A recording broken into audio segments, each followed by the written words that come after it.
Black Everything. Welcome, welcome. Come on in, come on in. Yes, tell a friend. That's what we doing. Tavistock Institute, we back right where we left off. We're not on right to this music. Peace to the King, Bob Marley. Everybody knows it. Uh, all Black Everything. Think it's flight. We're coming back. Powerful information in here. We're just dropping information in spurts. Like it, share it, subscribe it. Tell a friend. Thumbs up like you're hitchhiking. Let's go. And we continue. The list of Rockefeller influences is enormous.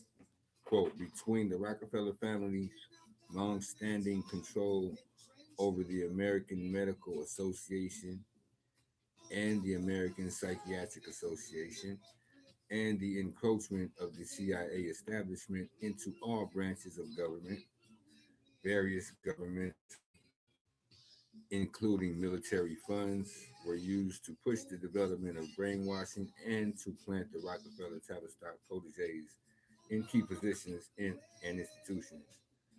For example, B.F. Skinner's position at Harvard was established in this way. Another Reese student, Dr. Kenneth Clark, moved from Rockefeller's New York State Board of Regents and also into the key Black Counterinsurgency postmark MARC, of the Rockefeller inspired and Rockefeller controlled Ford Foundation.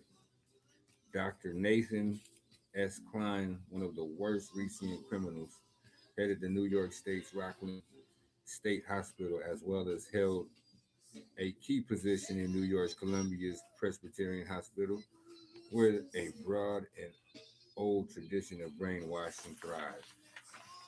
In fact, the techniques used in labor negotiations in Spain, France, Germany, the United States, and most other Western countries come straight out of the Tavistock role-playing manual. It would do labor leaders some good to study Rockefeller Tavistock techniques for labor negotiations, or perhaps with a wink and a nod, they already do. It is, is that why the Spanish labor movement is a bad joke? Let's have a look. Quote, first, even before a strike, a union is thoroughly surveyed. Rockefeller Labor Institutes do psychological profiles on the union as a whole, collecting information on it through students who are sent out with questionnaires, by counseling done on union members, by intensive questioning of union leaders, by attending setup and discussion sessions of union members and attending union meetings, by evaluating the union's past history, such as its tendency to strike, for example, and by going over written tests and records of personal histories of a significant number of individual members. Studies are done on the racial and ethnic subsections of the union. Studies are done on the racial and ethnic So for every subsection, such as Italians, for example, is recorded whether they are formed from middle income, lower working class, newly immigrated, perhaps without citizenship papers, deeply religious, for a long time from a certain neighborhood, very attracted to one's mother, very attached to one's mother, and so forth. Then the union and the subsections are evaluated for how they react under crisis situations.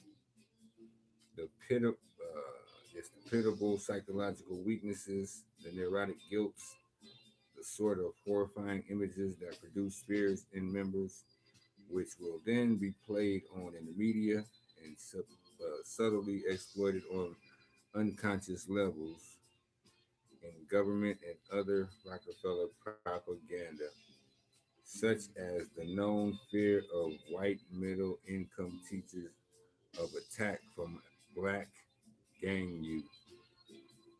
The points at which members crack under stress, the methods to make them hysterically panic, at which point members will stop trusting each other, they're intimidated by violence, what vicious outside pressures will make them cave in, and so on. As many as 100 or 200 studies on every union member, on every union are done by Rockefeller Labor Institute. They don't be playing around, man. This is nonstop. 1 or 200. Mm. The methodology employed comes straight out of the behavioral theory of labor negotiations written by Walton and McKinsey for Rockefeller created Cornell School of Industrial Relations. First step, the union is provoked by a particularly low, insulting contract offer. The furious union comes out in mass to the picket lines. Clenched fists and determined, stern faces are everywhere. Rockefeller waits out the first few days. By the afternoon of the third day, the union leader is spending most of his time in the union hall, chatting with his friends. By the afternoon of the fourth day, the shouts are not as energetic and few, if any, faces hold the stern, determined look of the first morning. They break you down. They crazy with it.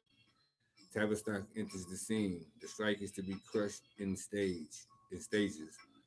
Quote, the union leadership is called into negotiations. Complete psychological profiles have been done on the personality structure, etc., of the union leaders. In meetings structured like a group therapy session, unknown to the union leaders, the behavioral modifier arbiter conducts psychological probes against the union leader. Most union leaders are shemels and can be easily manipulated. The negotiators and the capitalists know that the pressure of a media attacks the tension of the strike. The pressures from the rank and file and the expiring strike fund are operating on the leaders, making them internally wrecked. See the number they do on the folks. Man, this is brainwashing at its finest. You better get you one. We're going to stop right there. Tavistock Institute, all black everything. We're coming right back. Thumbs up, like it, share, subscribe it. You know, we dropping nuggets. Just got to pick them up. Appreciate the love and support. Let's go. Thumbs up, like you hitchhike, share it, subscribe it. Everything gonna be all right. Waking up the sleeping giants with the rising sun.